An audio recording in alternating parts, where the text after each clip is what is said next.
സ്ത്രീകൾ പലപ്പോഴും ക്ലാസ് അല്ലേ എന്ന് വിചാരിച്ചിട്ട് പൈസ കൊണ്ടുവരില്ല. ഒന്നും ബേജാറാണ്ട.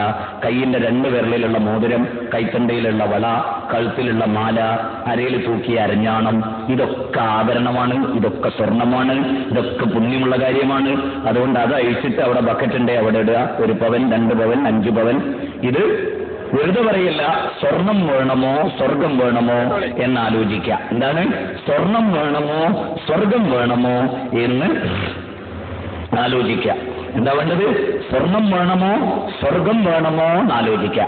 എന്നിട്ട് കേട്ടോ, ഖലീൽ തങ്ങൾ സലാത്തി എല്ലിട്ട് പിരിവെടുക്കുമ്പോ ഞങ്ങളൊക്കെ എടുക്കാറുണ്ട് പിരിവ്. ജനങ്ങളെ നമുക്ക് അള്ളാനോട് ദ്വാരക്ക, സ്വർഗം തരാനും നിങ്ങൾക്ക് നിയമത്ത് തരാനും രോഗമാർഗം ദ്വാരക്കാന്നേ പറയുള്ളൂ. ഇവർ ഓഫറാ. മൗലവി പറയാം സ്വർഗം വേണോ സ്വർണം വേണോ, മൂപ്പരെ ഏൽപ്പിച്ചേലിന് കൊടുക്കാനേ. സ്വർഗം കൊടുക്കാൻ ഏൽപ്പിച്ച മൗലവി സ്വർഗം വേണോ സ്വർണം വേണോ, 5 പവന് അരഞ്ഞാണോ എല്ലാം ബക്കറ്റിലും കിട്ടോളി. ഇയാളാ പറയുന്നത് അതേ പ്രസംഗത്തിൽ. നിങ്ങളൊന്ന് ആലോചിച്ച് നോക്ക്. ഇനി ഒന്നും കൂടി കേട്ടോളി. ഇയാൾ എന്നെ പറയുന്നത് വലിയ പൈസയാണെങ്കിൽ എൻ്റെ അഡ്രസ്സ് വാങ്ങിയിട്ട് എനിക്ക് അയച്ചു തന്നാൽ മതി. അതൊന്ന് കേട്ടോളി.